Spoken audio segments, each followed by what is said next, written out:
Assalamualaikum warahmatullahi wabarakatuh. Alhamdulillahi rabbil alamin wassalatu wassalamu ala sayyidina Muhammad sayyidil anbiya'i wal mursalin wa ala alihi wa sahbihi ajmain. Pemirsa TVRI Jawa Timur yang dimuliakan oleh Allah, syukur alhamdulillah kita bisa bertemu lagi di acara kesayangan Anda, Gemar Ramadan. Tentunya bahagia sekali saya Reza hadir untuk Anda sampai nanti menjelang adzan maghrib. Dan acara ini didukung oleh Kantor Wilayah Kementerian Agama Provinsi Jawa Timur. Pemirsa TVRI Jawa Timur, seperti biasa, tentunya ada narasumber yang siap untuk bisa memberikan pencerahan pada kita, dan tema yang kita angkat juga saat ini adalah Nuzulul Quran. Apa Nuzulul Quran itu dan bagaimana hikmahnya diturunkannya Al-Quran? Saya nanti akan kembali setelah yang satu ini.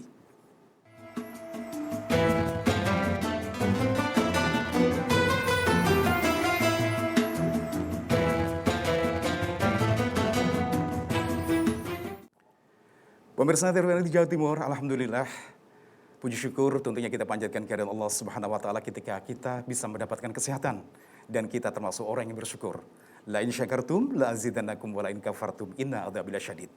Seperti biasa pemirsa TVRI Jawa Timur, sudah ada narasumber kita yang siap untuk bisa memberikan pencerahan pada kita, dan diskusi kita kali ini tentunya lebih menarik karena tema yang kita angkat kali ini adalah Nuzul Quran.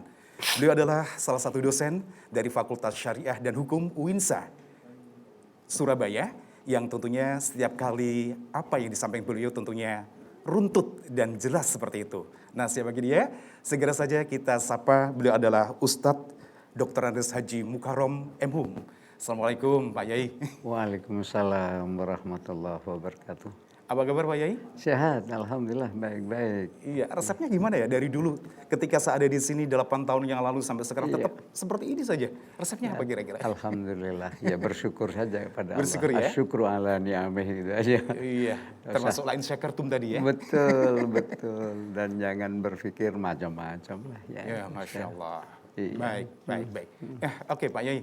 Oke. Biasanya kita ketemu itu kalau selalu diskusi kita tentang masalah menyantuni anak yatim piatu, atau mungkin ya ketika jelang-jelang di akhir-akhir Ramadan gitu ya, hisab dan ru'yat seperti itu.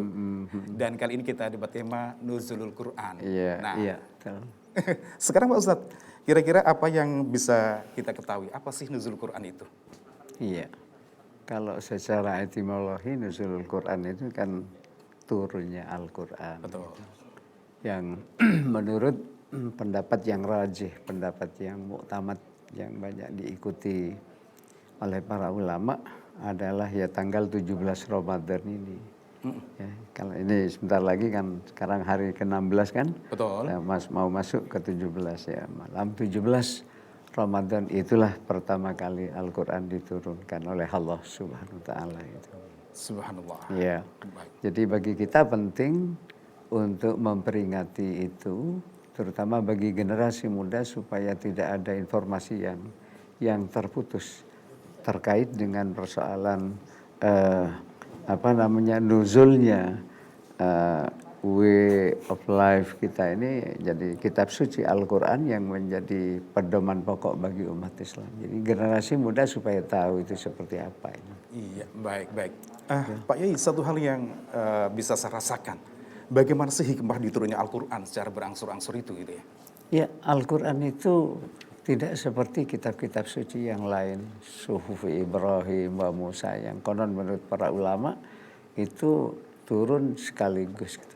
Tapi Al-Quran itu step by step, tabakan antabak, sesuai dengan kebutuhan kadang-kadang ya, meskipun tak selalu harus ada asbabun nuzulnya gitu.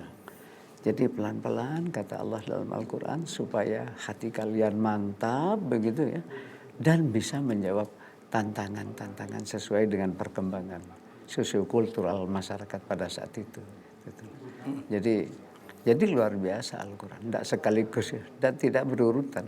Misalnya dalam surat Al-Baqarah yang 200 sekian ayat itu tidak mulai runtut dari satu sampai enggak. Kadang-kadang turun tiba-tiba ini. Jadi Rasul itu hanya memberikan petunjuk, tempatkan ayat ini yang baru turun setelah ayat yang berbunyi begini. Nah itu yang disebut dengan tauqifi begitu. Jadi atas petunjuk Rasul. Jadi besok tidak selesai Al-Quran, nanti tiba-tiba turun misalnya surat Yasin. Iya. itu ayat sekian sekian. Jadi tidak harus urut per satu ayat kedua ketiga, enggak selalu seperti itu. Inilah yang disebut dengan tauqifi. Jadi itu petunjuk dari Rasulullah Sallallahu Alaihi Wasallam. Tempatkan ayat ini yang bunyinya begini setelah ayat ini atau sebelum ayat ini, begitu. Iya. Jadi betul. Jadi kalau saya pikir juga ketika kenapa sih ya wahyu pertama yang diturunkan kepada Nabi Muhammad adalah surat Al-Alaq dulu, gitu iya, ya. betul. Kemudian sementara kalau kita tahu bahwa surat Al-Fatihah adalah surat yang pertama, gitu ya, Pak Yaya. Betul. Urutannya itu berdasarkan petunjuk Rasulullah Sallallahu Alaihi Wasallam dalam sini. Itulah. Kita tahu bahwa ayat terakhir itu justru malah Al-Maidah kan. Al-Maidah ayat 3. Al-yauma akmaltu lakum dinakum wa atmamtu alaikum nikmati wa raditu lakumul Islam madina. Itu justru Al-Maidah ayat 3. Itu ayat terakhir itu yang diturunkan ketika Rasulullah Sallallahu Alaihi Wasallam sedang khutbah di Arafah ya, di padang Arafah dalam haji wada itu. Sehingga para sahabat yang lain itu sudah menangkap sinyal, waduh ini tidak lama lagi kiranya Rasulullah akan meninggalkan kita. Ini kan benar, hanya kurang lebih 3 bulan aja setelah itu haji itu. Lalu beliau wafat. Ya itu. Baik. Kalau boleh saya rangkum ini, ada yang mengatakan bahwasanya di antara kitab-kitab suci yang lain itu susah untuk dihafal. Justru Al-Quran itu yang mudah dihafal gitu ya. Apa betul ya? Iya Pak Yai. Kira-kira memang seperti itu. Inilah salah satu barangkali mukjizat ya dari Al-Quran itu. Jadi mohon maaf ya. Kalau menurut hitungan Profesor Dr. Hasbi As-Siddiqi, itu jumlah ayat keseluruhannya kan 6.236 ayat itu. Iya. Jadi bukan 6.666 tapi 6.236 ayat itu. Tapi luar biasanya Al-Quran itu banyak sekali yang menghafal itu. Sementara tanpa bermaksud meremehkan kitab suci yang lain itu. Mungkin tidak ada di dunia ini yang satupun orang yang bisa menghafal kitab sucinya. Katakanlah misalnya orang Nasrani, pendetanya atau pastornya bisa menghafal satu kitab itu, kitab Injil ya. Begitu juga dengan kitab Taurat itu. Tapi Al-Quran, tidak usah jauh-jauh. Di Jawa Timur ini mungkin ribuan orang yang bisa menghafal. Mulai dari anak yang masih relatif balita lah ya. Umur 7-8 tahun itu sampai yang sudah sepuh-sepuh itu masih. Gampang sekali kita temukan Al-Quran. Mungkin ini dikatakan mukjizat atau keistimewaan dari Al-Quran ya? Ya keistimewaan daripada Al-Quran itu seperti itu. Karena memang sekali lagi Al-Quran itu kan bukan hanya sekedar bukan bahasa Arab biasa kan. Kan beda dengan hadis. Orang akan lebih mudah menghafal Al-Quran daripada menghafal hadis. Betul. Karena hadis itu adalah sabda Rasulullah Sallallahu Alaihi Wasallam. Jadi beda memang. Beda ya. Jadi secara gimana ya? Kita membaca secara psikologis saja memang sudah lain gitu loh. Inilah barangkali salah satu keistimewaan Al-Quran sebagai kitab suci bagi kita umat Islam itu. Iya, baik. Di sisi lain kalau kita tahu bahwasanya di dalam Al-Quran itu banyak sekali prinsip-prinsip ilmiah, Pak Yai, atau fenomena ilmu pengetahuan bagi kita. Apakah di dalam Al-Quran itu memang banyak menyampaikan ilmu pengetahuan sesungguhnya ya? Betul sekali itu. Ya. Mulai dari ayat-ayat kauniyah itu ya banyak sekali itu sebenarnya di dalam Al-Quran itu dibanding dengan ayat-ayat yang berbicara tentang syariah. Betul ya? Itu 800-an ayat itu ada itu yang berbicara tentang itu. Mulai dari persoalan embriologi misalnya ya, ketika Allah berbicara tentang proses kejadian janin yang ya summa alaqatin summa mutwatin dan seterusnya itu ya. Oke. Itu kan sebenarnya merupakan fenomena ilmiah yang dan diakui oleh para pakar kedokteran di Barat bahwa ketika Al-Quran berbicara masalah ini, ilmu pengetahuan kedokteran modern itu masih belum menyentuh itu malah gitu. Belum menyentuh itu, tapi Al-Quran sudah berbicara seperti itu. Lalu fenomena ilmiah yang lain misalnya Ya, masalah astronomi itu banyak sekali ya.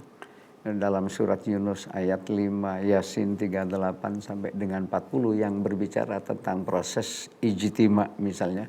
Ijtima atau konjungsi. Wasyamsu tajri li mustaqarrin laha dzalika taqdirul azizil alim wal qamara qaddarnahu manazil hatta 'ada kal urjunil qadim. Lasyamsu yanbaghi laha an tudrikal qamar wala lailu sabiqun nahar. Itu kan luar biasa itu. Jadi berbicara tentang apa namanya, konjungsi, peristiwa konjungsi yang kemudian melahirkan apa yang disebut dengan hilal atau bulan baru. Betul, betul, betul. Ya. Lalu Yunus ayat 5 juga seperti itu. Malah itu sekaligus memotivasi kita. Kalau bukan hanya sekedar informasi bahwa Allah telah menciptakan matahari, Allah telah menciptakan bulan. Ya, lalu terus kemudian wa qaddarahu manazil lita'lamu adada sinin, supaya kalian bisa mengetahui bilangan tahun dan melakukan perhitungan astronomis. Seperti itu. Iya. Jadi atau dalam surat lain misalnya setiap Jumat biasanya kita akan sering mendengar imam baca ala-ala itu kan ya. Sabbihisma rabbikal a'la alladzi khalaq. Di situ ayat yang kedua afala yanzuruna ilal ibili kaifa khuliqat. Itu bagi kita yang mau merenung sebenarnya itu merupakan dorongan, motivasi supaya kita belajar biologi kan gitu ya. Iya, iya. Ilal ibili. Apakah kalian tidak memperhatikan bagaimana unta itu diciptakan? Wa ilas sama'i kaifa rufi'at ya. Kita disuruh memikirkan bagaimana langit itu ditinggikan oleh Allah dalam ayat yang tampak yang panjang. Wa ilal jibali kaifa nusibat. Apa namanya? Itu gunung-gunung yang dipancangkan oleh Allah. Ternyata sekarang itu diakui. Tidak ada ilmuwan yang bisa mengingkari bahwa ternyata fungsi gunung itu adalah menstabilkan ya. Stabilkan bumi itu ternyata. Benar kata Al-Quran. Wa ilal ardi kaifa sutihat. Geografi kan itu. Betul, betul. Ya, ada geologi, ada geografi, ada biologi, ada astronomi. Dan masih banyak saya kira prinsip-prinsip. Kalau sampean baca tentang di surat Al-Baqarah yang menyangkut persoalan hutang piutang. Idza tadayantum bidainin ila ajalin musamman faktubu. Itu kan mengajari kita bagaimana kita ini memanage. Ya, itu pelajaran manajemen sebenarnya bagi kita. Orang beriman jika kalian melakukan transaksi hutang piutang ya tidak secara tunai, catat. Coba bayangkan. Ya, betul. Catat. Iya, betul. Itu kan luar biasa dan masih banyak lagi. Prinsip-prinsip ilmiah yang kemudian membuat para ilmuwan di barat itu menjadi kaget. Ya. Jeffrey Lang misalnya seorang pakar matematika dari salah satu universitas terkenal di Amerika. Beliau kaget itu ketika membaca karena Jeffrey Lang itu dari sejak muda memang sudah kritis, sama aja dengan Van Doren yang pernah membuat film fitnah yang memfitnah Rasulullah SAW. Ya, betul, betul. Tapi kemudian setelah dia membuka diri, memang orang harus membuka diri ini, harus membuka diri untuk mempelajari Al-Quran. Ternyata apa yang selama ini menjadi pertanyaan-pertanyaan, jawabannya semuanya ada di sini. Ya, ada. Semakin membaca, semakin banyak membaca, kata Prof. Jeffrey Lang itu, semakin banyak. Semakin tahu kan betapa ini Al-Quran. Sampai keputusan mereka itu sudah Al-Quran yang paling benar sehingga mereka masuk Islam kan. Kalau nggak salah dulunya dia ateis kalau nggak salah ya. Oh iya, ateis, betul. Betul, ateis itu sudah menjadi gejala umum di tengah-tengah masyarakat di barat ya, mungkin karena mereka kehidupan materi mereka itu sudah melimpah sedemikian rupa. Terus kemudian ya mohon maaf ya kalau boleh menggunakan istilah atau kata-kata yang agak jelas begitu, mereka tidak puas dengan layanan gereja ya mereka. Betul. Sehingga kemudian batin mereka, rohani mereka menjadi kering. Jadi sekarang ini lagi musim bukan agnostik, sudah mereka tidak menganut agama apapun kan. Iya. Ya. Lah, orang yang seperti itu pada satu saat, aduh ya Allah, lalu ketemu dengan Al-Quran Islam di barat yang diputar balik kan gitu, lebih-lebih setelah peristiwa 9/11 itu kan ya. Betul. Oke, setelah pemboman World Trade Center itu seperti itu kan luar biasa. Tapi juga ada hikmah. Karena setelah itu orang menjadi penasaran, apa iya sih Islam itu seperti itu kan gitu ya? Apa iya sih Islam itu seperti itu? Lalu kemudian mereka berbondong-bondong belajar Al-Quran. Saya pernah membaca lihat di YouTube itu betapa anak muda yang anak anggota geng lah macam-macam. Itu satu saat nyolong Al-Quran di toko buku itu ya, di toko buku itu. Nyolong Quran kepingin tahu itu. Karena kepingin tahu itu. Setelah dia belajar, ya Allah, awalnya memang sudah penuh tato itu, alhamdulillah muncul kesadaran untuk berubah total dan akhirnya masuk Islam seperti itu. Subhanallah. Jadi untuk Jeffrey Leng yang seperti ini dulunya memang dari komunitas keluarganya memang beragama. Kemudian tidak puas di situ, kemudian akhirnya ateis. Kebingungan mereka bertahun-tahun akhirnya terjawab ketika membaca Al-Quran itu. Betul Ya? sekali. Sama dengan siapa itu Van Dorn itu. Lalu terus kemudian banyak lagi lah ini ada pendeta siapa yang terbaru dari Amerika itu. Dia itu PhD dari apa namanya dari Vatikan gitu di bidang ketuhanan. Ya, lalu master juga di bidang itu, tapi kemudian dia tidak menemukan kepuasan, lalu mencoba mempelajari Al-Quran. Oh ya ternyata inilah yang kami cari, jawabannya itu ternyata ada di Al-Quran. Nah sekarang ini pertanyaan saya begini, apakah umat Islam memiliki perasaan yang sama terhadap Al-Quran? Inilah. Iya. Itulah. Mestinya kita ini lebih bangga. Bagaimana, ya mohon maaf ya kadang-kadang ya, mungkin karena kita ini hanya sekedar membaca, belum menelaah. Sehingga kemudian sedikit sekali dari kita ini yang mampu menarik hikmah yang luar biasa dari setiap ayat dalam Al-Quran ini. Kalau orang Barat itu kan serius itu. Betul. Melihat itu lalu terus kemudian dikaji, lalu apalagi di compare gitu ya dengan basic pengetahuan mereka sendiri ya, di bidang ini. Loh kok Al-Quran semuanya ada kan gitu ya. Itulah yang menarik. Tapi kita kan tidak seperti itu kadang-kadang. Kita tidak baca saja. Oh iya, oke, bagus membaca Al-Quran itu sesuatu yang bagus memang gitu loh. Baik, Pak Yai, Ya, luar biasa ini. Kalau kita bicara tentang temuan Al-Quran ini bisa membuka orang untuk bisa masuk Islam seperti itu. Termasuk Jeffrey Leng yang seperti ini adalah hal yang luar biasa. Betul. Kita tadi akan lebih detail lagi untuk bisa memberikan kesempatan juga nanti pada pemirsa TVRI Jawa Timur untuk bisa bergabung dengan kita juga. Dan dialog kita masih tetap kita teruskan. Namun sebelumnya kita ikuti dulu jeda pariwara berikut ini.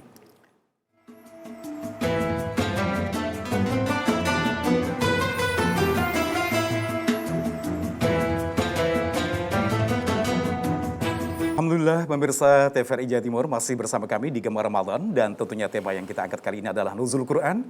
Dan untuk narasumber yang sudah siap tentunya akan memberikan catatan-catatan untuk Anda seputar tema yang kita angkat kali ini. Beliau adalah Ustadz Dr. Andes Haji Mukarrom M.Hum. Tentunya pencerahan beliau luar biasa. Dan kesempatan ini nantinya juga Anda bisa mengikuti dialog telepon interaktif di 0315678216. Namun sebelumnya saya akan ngobrol lagi pada Pak Yai. Pak Yai, sangat menarik sekali ketika kita melihat tokoh-tokoh yang luar biasa, tokoh-tokoh Islam atau tokoh-tokoh di luar Islam yang akhirnya masuk Islam seperti itu.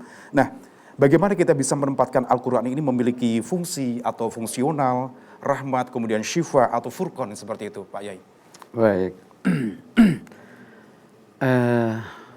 Kalau kita bicara fungsi Quran itu, Quran sendiri menyebut dirinya sebagai hudan, sebagai rahmat, sebagai syifaun lima fisudur kan gitu, dan lain-lain sebagai al-furqan, pembeda mana yang hak dan mana yang batil. Agar fungsional sudah barang tentu Al-Quran itu tidak cukup dibaca.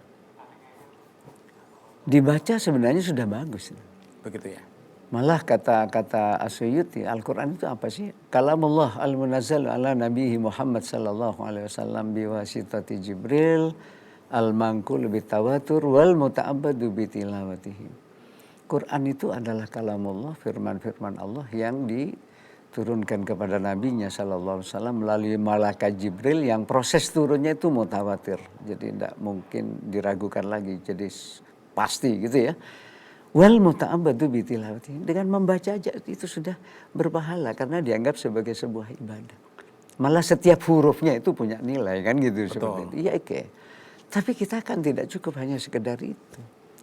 Kalau kita ingin Al-Quran itu fungsional sebagai way of life bagi kita, sebagai pedoman gitu ya, sebagai pedoman bagi orang-orang yang beriman, bagi orang yang bertakwa, mau tidak mau kita harus mempelajari.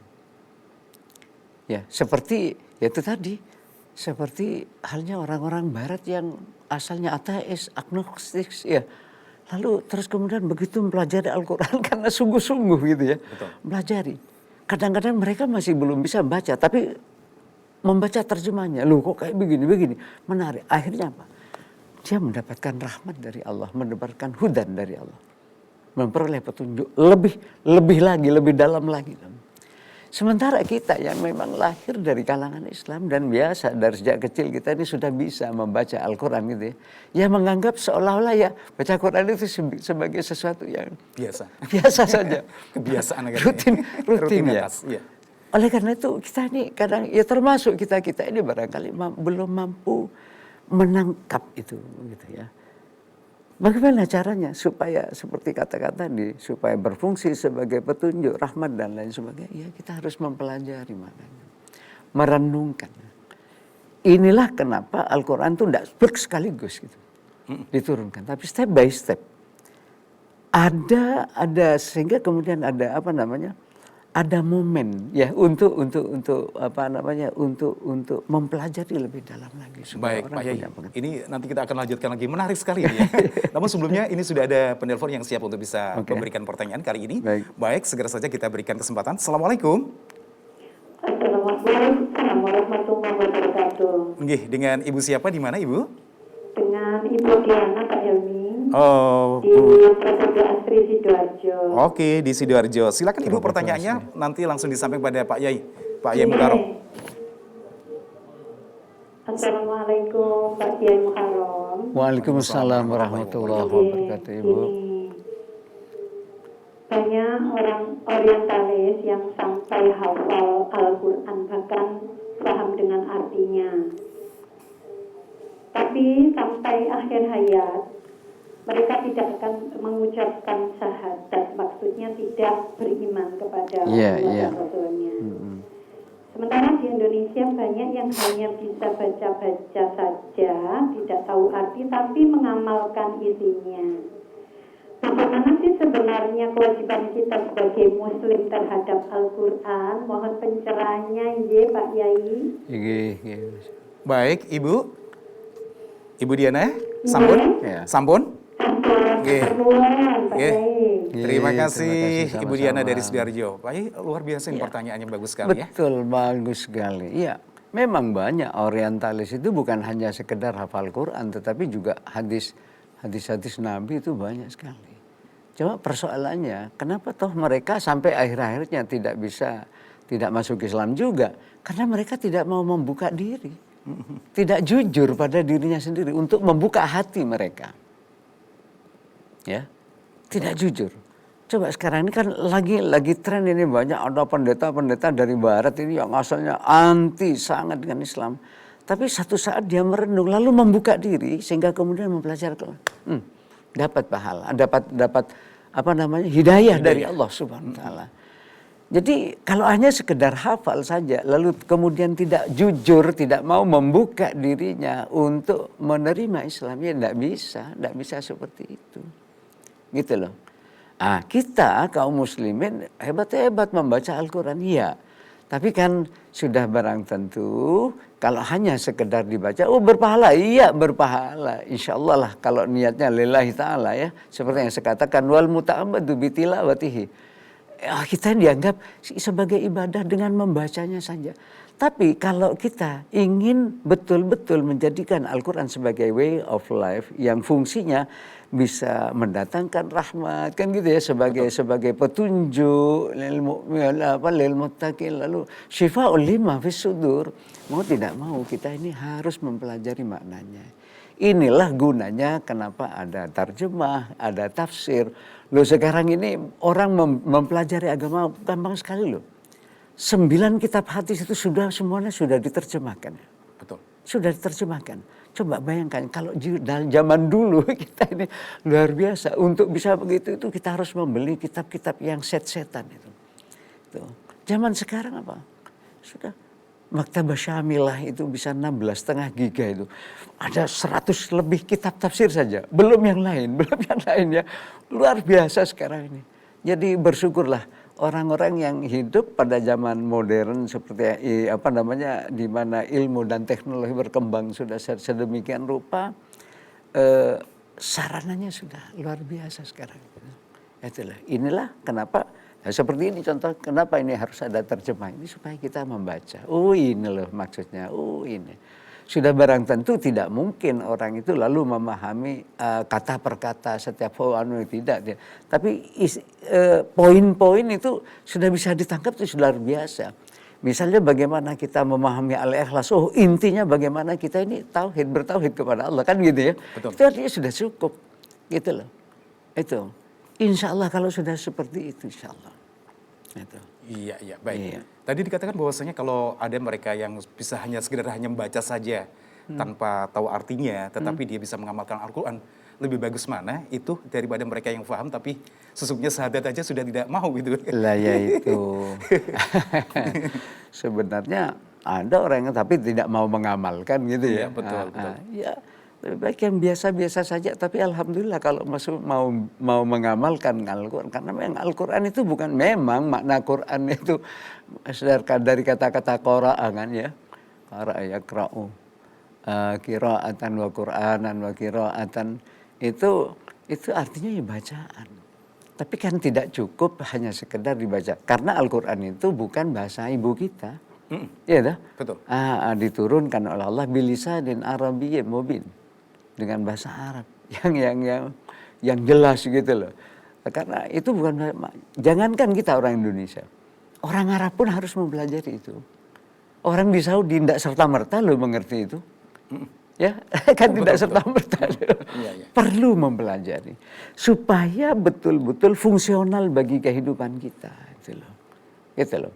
Kalau enggak, ya sudah barang tentu kita tidak mampu kan menangkap. Kalau kita hanya memang dengan membaca insya Allah Allah akan memberikan rahmat kepada kita dengan membaca Al-Quran itu. Tapi agar betul-betul berfungsi, fungsi maksimal, mau tidak mau kita harus mempelajari itu. Begitu loh. Baik, luar biasa. Baik, Ibu Diana, semoga saja Ibu merasa puas ya dengan jawaban dari Pak Yai. Baik, kami berikan kesempatan lagi untuk Anda yang ingin bergabung di sini di telepon interaktif saat ini di 031 5678216. Sudah ada lagi. Assalamualaikum.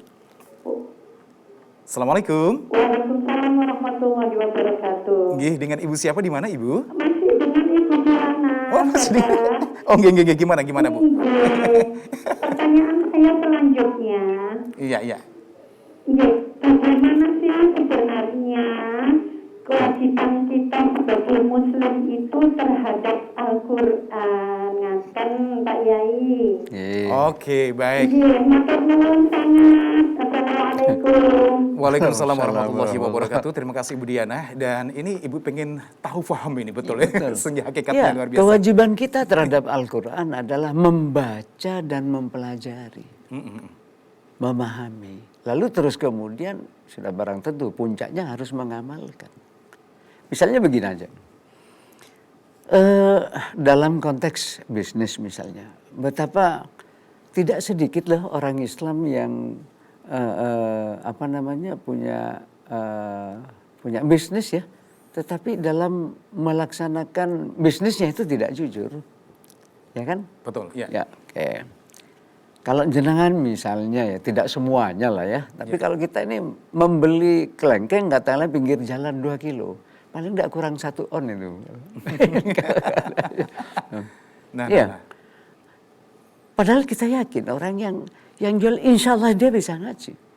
Mustahil dia kalau tidak mengaji wailul lil mutaffifin alladzina idza talu 'alan nasi yastawfun wa idza kaluhum aw wazanuhum yukhsirun.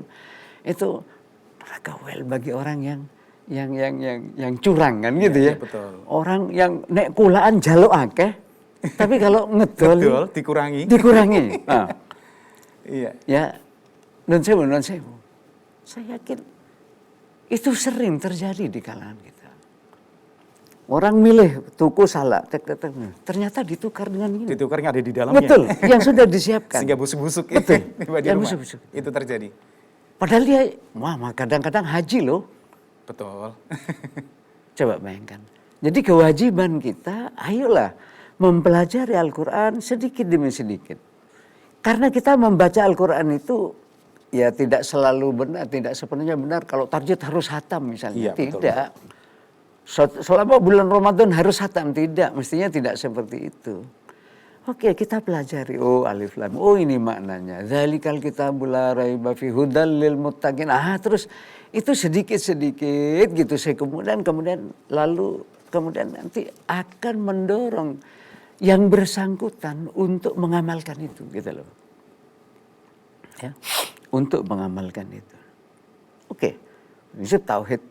Bagaimana Al-Quran itu menata, mohon maaf ya meskipun sekarang ini lagi jadi kontroversial karena ada pernyataan seorang tokoh jangan ngajarkan tauhid lebih dari 2-3 kali dalam kuliah katanya. Karena nanti bisa jadi radikal apa iya seperti itu. Saya yakin sampean punya tauhid yang dalam, tidak radikal gitu.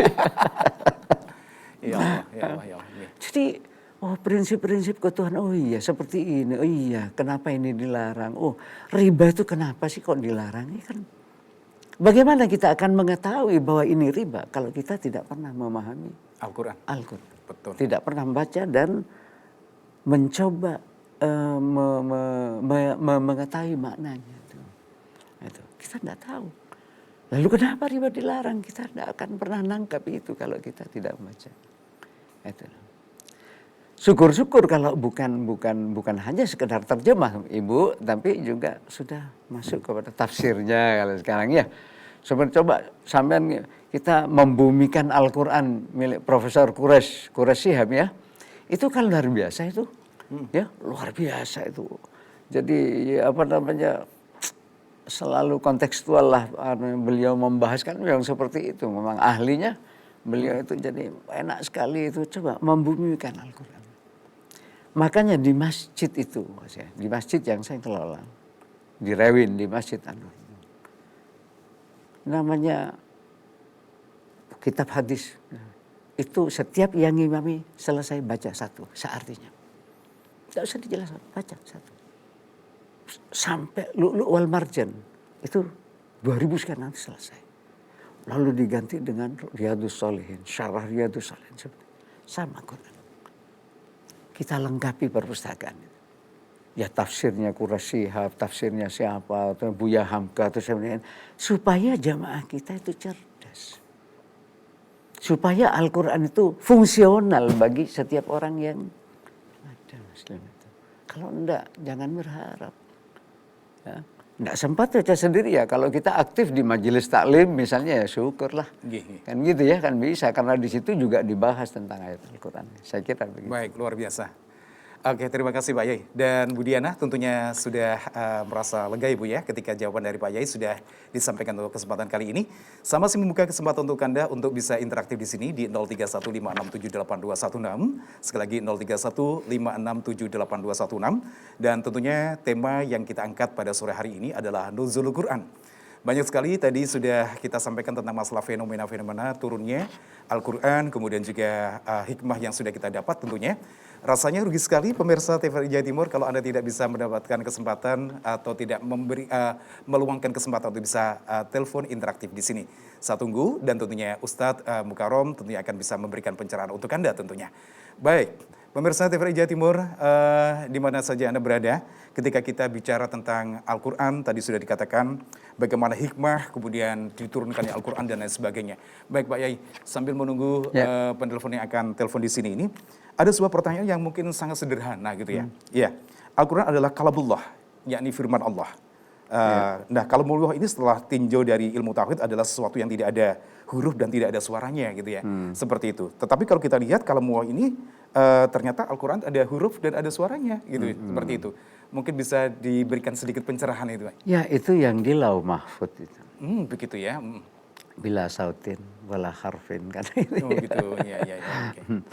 Tapi ketika Al-Quran itu diturunkan oleh Allah untuk dijadikan sebagai pedoman bagi umat manusia. Way of life tadi ya. Iya, sebagai way of life kita. Ya tidak mungkin lah bila satin wala harfin. Itu turun kepada Rasulullah dan langsung mancap dalam jalan. Lalu Rasul manggil para sahabatnya. Catatan ini. Suruh catat Zaid bin Sabit antara lain kan gitu ya. Dan sahabat-sahabat yang lain itu menjadi penulis wahyu. Bukan hanya Zaid bin Sabit. Ini tolong ini ya, itu makanya sambil di situ kemudian Rasul memberikan petunjuk. Ini nanti letakkan ya setelah ayat ini dalam surat ini yang berbunyi begini gitu ya. Itu tauqifi namanya. Seperti itu. Jadi tidak mungkin kalau konsep yang di Lauh Mahfuz iya. Makanya la yamassuhu illal mutahharun, misalnya tidak boleh megang kecuali orang ya. Ada yang mengatakan bahwa yang tidak boleh itu kecuali orang yang suci. Itu yang di Lauh Mahfuz kan seperti itu. Bukan Al-Qur'an yang ada di hadapan kita. Jadi apa namanya? Ya apa yang kita terima ini bunyinya seperti ini kan contoh dari Rasulullah Sallallahu Alaihi Wasallam yang kemudian dicatat oleh para sahabat dan dihafalkan oleh para sahabat. Ya hebat. Kembali kepada yang tadi, tidak ada sebuah kitab pun di dunia ini, kitab siapapun yang seperti Al-Quran nanti.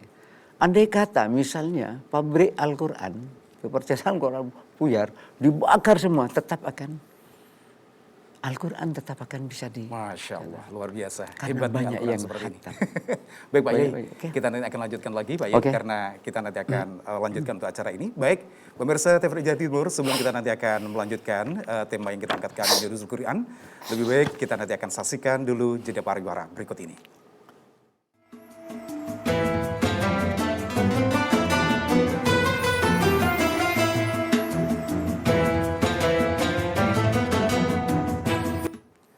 Baik pemirsa TVRI Jawa Timur, masih di Gemar Ramadan bersama saya Reza Tahir dan dengan narasumber kita Ustadz Mukarrom yang tentunya bisa memberikan pencerahan untuk kita di saat-saat seperti ini.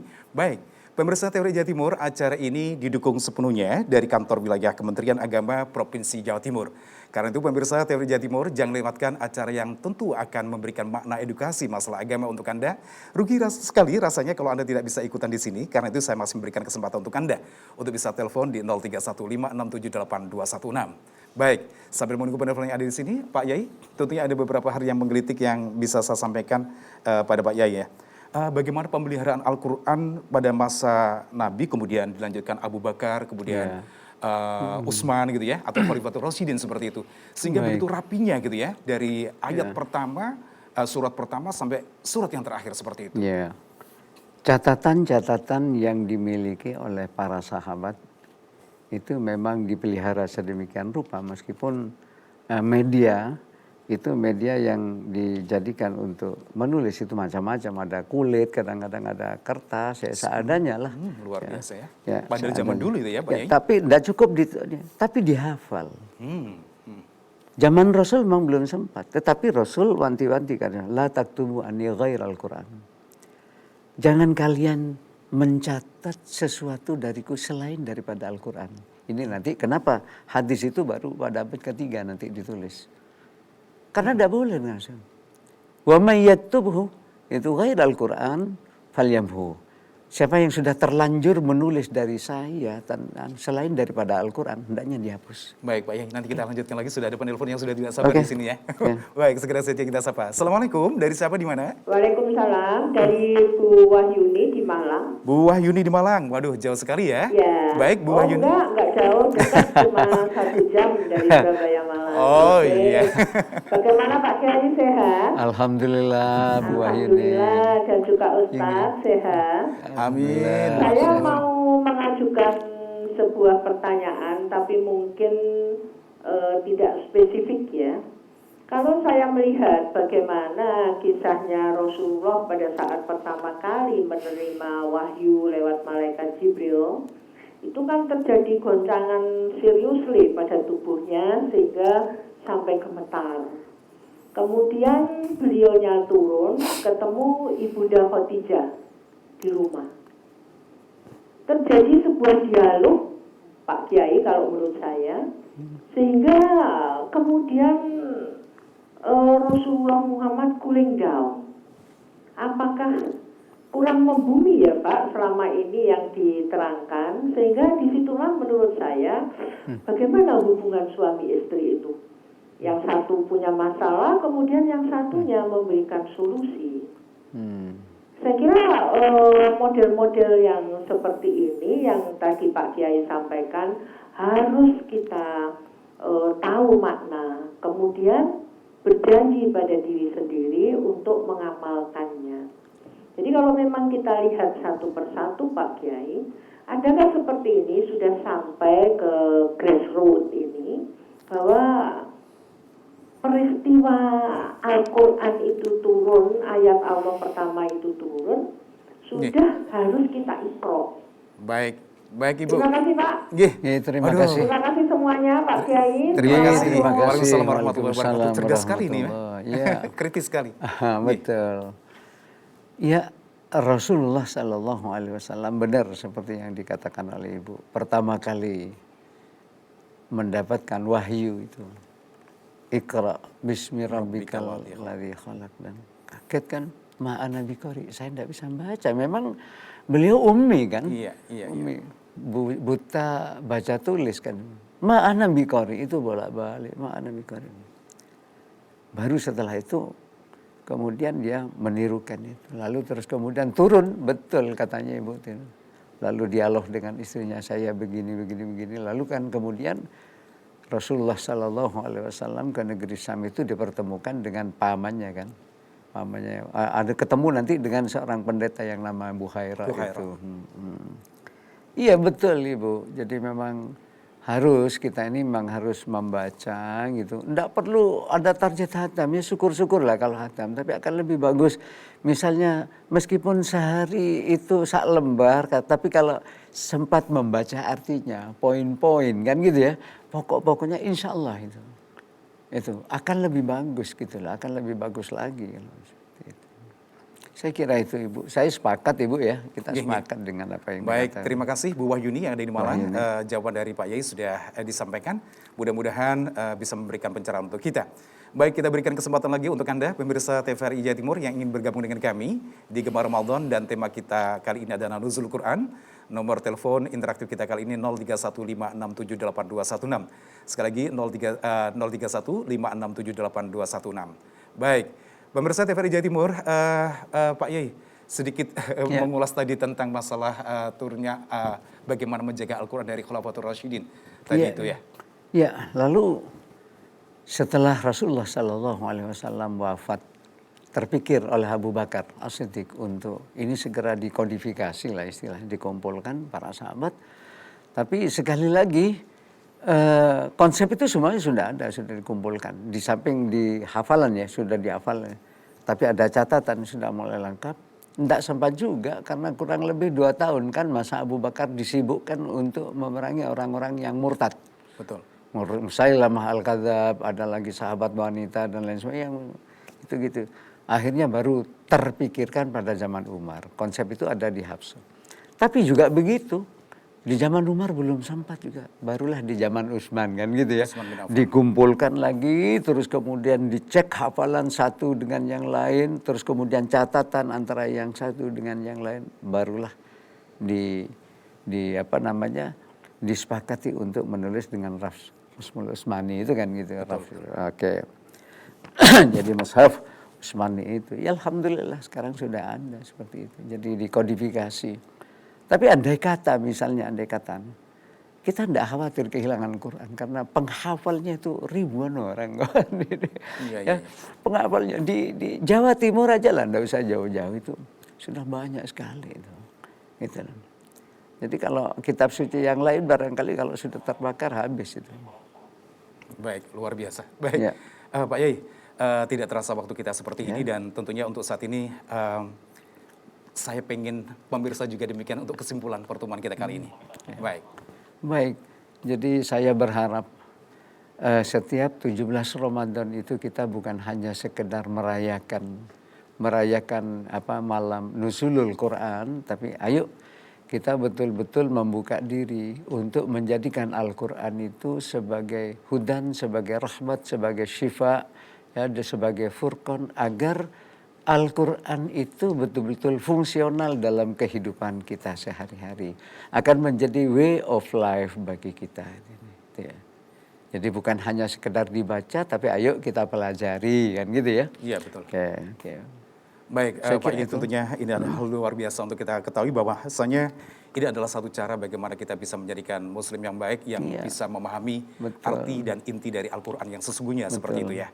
Baik, dan tentunya kita tidak terasa waktu yang seperti ini, sehingga kita harus berpisah, dan insya Allah kapan-kapan kita nanti akan ketemu di lain kesempatan. Amin. Semoga kita tetap diberikan kesehatan, meskipun dalam kondisi pandemi seperti ini ya Pak Yai. Mudah-mudahan saudara-saudara kita yang saat ini terkena musibah cepat pandemi, sembuh, cepat sembuh, dan tentunya apa yang mesti harus kita ketahui bahwa ini adalah Al-Quran adalah hal yang luar biasa. Baik, pemirsa TVRI Jawa Timur, tidak terasa waktu kita. Akhirnya saya Reza mengucapkan terima kasih atas perhatian Anda, dan sekali lagi acara ini didukung sebelumnya oleh Kantor Wilayah Kementerian Agama Provinsi Jawa Timur. Insya Allah nanti kita akan ketemu lagi di lain kesempatan. Semoga bermanfaat untuk kita semuanya. Wabillahi taufiq wal hidayah, waridho wal inayah. Wassalamualaikum warahmatullahi wabarakatuh. Waalaikumsalam warahmatullahi wabarakatuh.